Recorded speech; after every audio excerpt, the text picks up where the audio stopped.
Hi, how are we doing, guys? Welcome to the football show, the international version, of course. Hi guys, hi Vipul, how you doing, bro? Good, man, good. So we are going to review the boring international break. It's boring for me, at least, since Premier League is not on at that time. But the Premier League is going to be back on the weekend. So excited for that. The transfer deadline day has done. The transfer window is shut, and no more players going in and out. So it is what it is. The teams are set for the season. Now let's see how it goes. All right, so we are doing an international football show. So let's move on to those things. We are going to review three matches. One is the England versus Belgium match. Then we are going to do France versus Portugal, and lastly we'll do Switzerland versus Spain. All right. So let's begin with the England versus who was it? England Belgium. versus Oh yeah, Belgium. England was the thing is I know England won 2-1. The result of the game was 2-1. But after the match, there were a few reviews of the fans calling for Southgate playing this boring type of football, and it wasn't a pleasant surprise that the fans are reviewing him as not a good manager. Giving chances to the youth, but then now it's happening like he's playing a brand of football which is not likened by the fans. So what is your say on that? I think England, despite getting the result, were not that great, like you said. But overall, I think his selection, he tried to give a chance to the players who are in form in the Premier League. He started with Mason Mount. He started with Calvert-Lewin, despite King being fit on the bench. And he started with three right backs in a team: Trent Alexander-Arnold as right wing back, Kieran Trippier was playing left wing back, and Kyle Walker was one of the three centre backs. So I think he really took a chance there, playing few players out of position. Belgium had most of the possession during the whole game, but England somehow, I think they were lucky in getting both their goals. One being a very soft penalty, and the second one being a very huge deflection. But on the other hand, Belgium didn't create a lot of chances. Carrasco had a good chance in the end, but he didn't finish that. So I think it was a game of half chances, not too many good chances for both teams. Both of them were looking for possession, but the final end product wasn't there in any of those teams. So it was not one of the best Yeah, friendly matches that you would want to see, despite Belgium being the top ranked team in the world. yeah, yeah. I don't know, man. With Southgate, I get the feeling that okay, this player is in form in the Premier League. Let's play him. That player. It's okay for a player to be in form in the Premier League and giving him his debut, but then you are playing the players in form who are in the Premier League. Of course, they'll have momentum on their side, but then there is a thing with your senior players or your established players. Even if they are not in form, it's a good chance for them to get in form and if you're not playing Harry Kane, he's on the bench. You can go with a 4-3-3 with Calvert-Lewin, Dunnings, and Harry Kane. Why not? But I don't know, man. Because with Kane, it is when he holds up the play, it's great because then everybody else can contribute to the game. And with Calvert-Lewin and Danny playing, they are all runners in behind the defenders.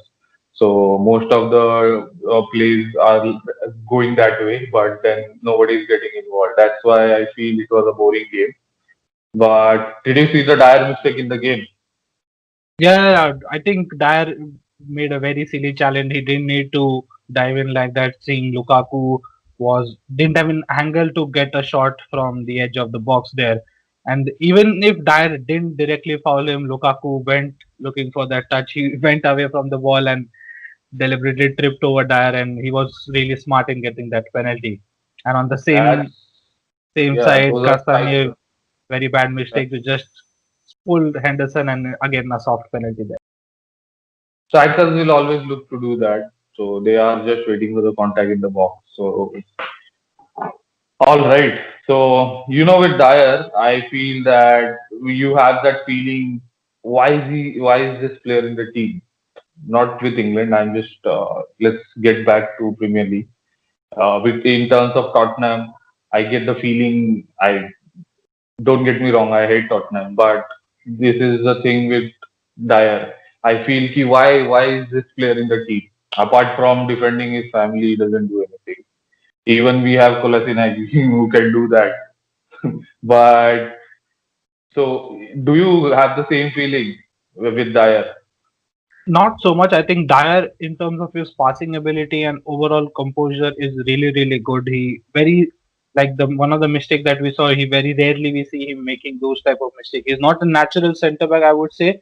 We initially saw him playing in the midfield, but in terms of his passing ability and maintaining a good composure with his team, helping the other centre back, I think he's really smart over there, and that gets him into the team in Tottenham and with the national team as well.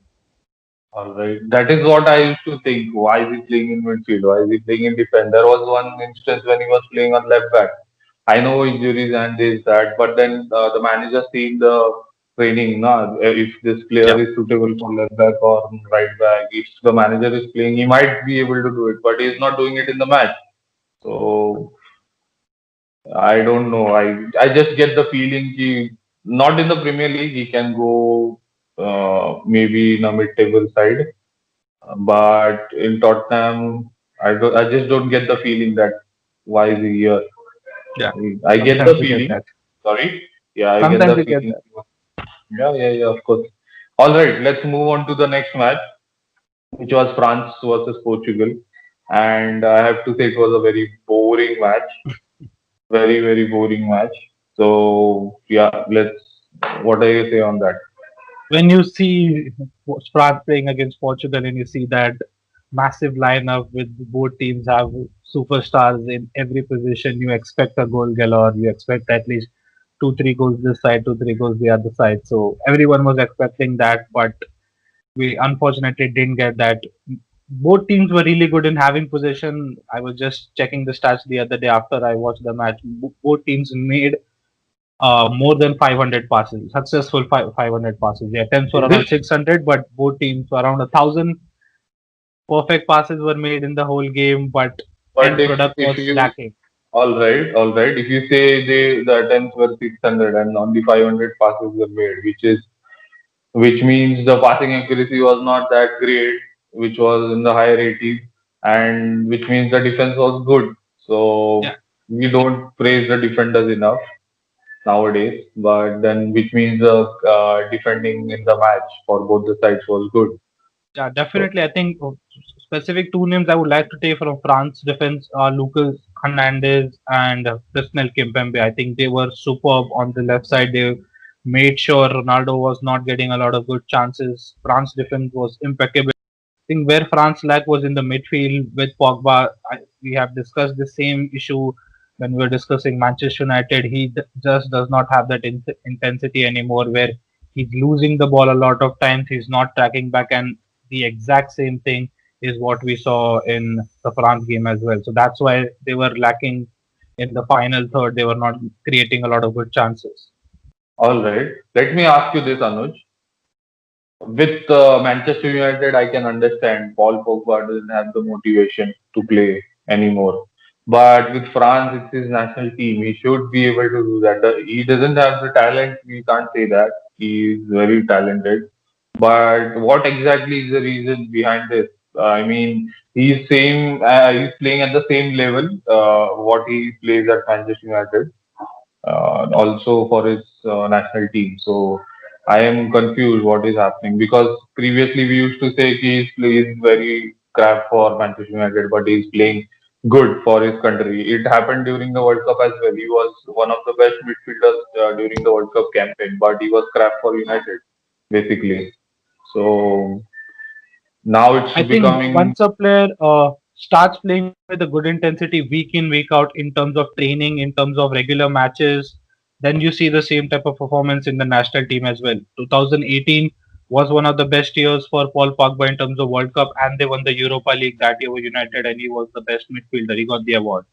So I think when week in, week out, you have that intensity, you have that motivation to keep playing at a certain level, you see the same performance in terms of the club and the country.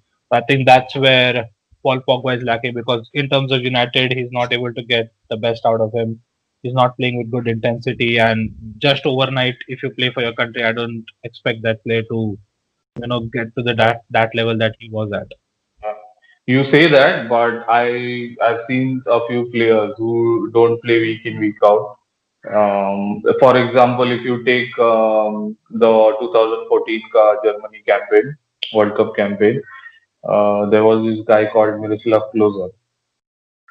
All right, he was 37 years old, and I just checked after the World Cup his stats for his club for that season. He wasn't playing week in week out for his club. I'm having a hard time recollecting the name of his club, but he was week out.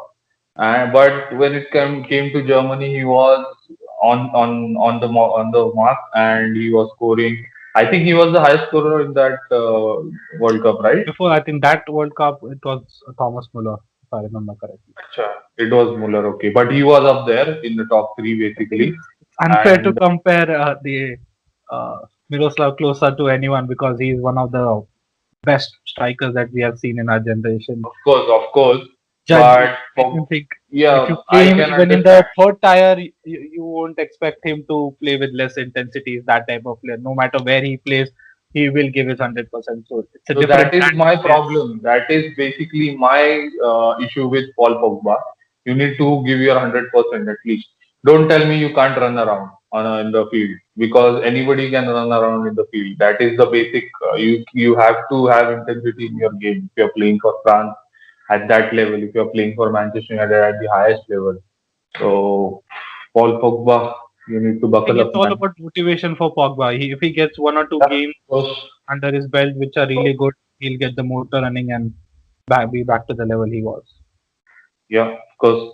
All right. So next match we'll move to Switzerland versus Spain. The score line was 1-0, and it was a very costly mistake in the match. If you can shine more light on that. I'll before that I'll just let you know that I don't blame the goalkeeper because he should have anticipated that. But whether you think differently, let me know. I think I would put the blame equally on Sommer and Xhaka. So Sommer made a very bad pass. Xhaka was moving on to one side. He played it to the other side, and Xhaka unfortunately slipped and Spain got the possession. But this is something that I've noticed with Switzerland in the past 2-3 games. They are trying to play from the back, but they keep losing possession. They make few silly passes. Even in yesterday's Germany game, that they conceded 3 goals, most of the time they started playing from the back. They got 2-3 passes, then maybe in the midfield or before they moved into Germany's half, they were lost possession. So I think they need to really work on that, and it was a mistake that we saw yesterday and in the Spain game as well. And Spain on the other side, I think it will take some time for this team to gel because initially we have seen Spain play with 3-4 players from Barcelona, 3-4 players from Real Madrid. So those players were already gelled together. And if you see the current squad, you will have players from Manchester City, Valencia, Sociedad, Sevilla, Yeah, Leeds yeah. United. So getting all of them together without a lot of practice together because of this pandemic, I would think it will take some time for this team to gel. And they are not playing at the level we expect Spain to play at. That is why I think Germany and France are going to dominate because most of their players are from their playing in their league only, country's league. So let's see. Spain had that period where half of the team was Madrid basically and half was Barcelona, but not anymore. So that is a factor in playing international matches. You need to have players who play at least week in week out with two, three of them, at least with the position. Now, for example, take Zaka. If Sabas would have been near him, that mistake would have not happened. So that is the thing. So yeah, it is what it is. You mentioned Switzerland versus Germany last night, and it was a high scoring game, 3-3. Yeah, which was basically a crazy game. So we'll not discuss that in today's show. Yeah, we had three matches, and this is what it is. Finally, the international break is done, and we are going to move to the Premier League, and all the leagues are going to resume basically, but we don't care about that. We only care about the Premier League. So we are going to have a show. football show again to preview some of the matches during this match week, and the biggest one of them is Man City versus Arsenal at Etihad Stadium.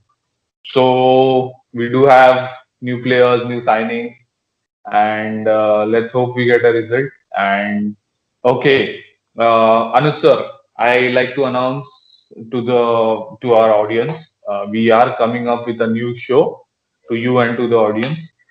The name of the show is three things to expect from this match week. Not We are not doing the show this match week, but we are trying to do it next week. All right, and we'll basically cover up some crazy results which we'll predict during that match week. Crazy results. Then we'll have some topics regarding the FPL. I'll share my FPL team with you guys, Interesting. and you can maybe get some ideas from it. I'm not saying I'm the best, but I can share my team with you, and I'll just let you know, guys. See what I feel. Who's going to be a trump card? Who's going to give you more points? I'll get deeper into that. I'll just have a preview show for that before we shoot the actual show, and then you guys will have an idea what to do. All right, Anuj sir, make sure you check that out. All right. Definitely, definitely. Looking forward to it. Yeah, so let's wrap up this show. Thank you, Anuj, for coming onto the show again. We'll see you in the next football show for this match week for the Premier Thank League. All right. thank you for inviting me. Yeah. See you guys. Bye.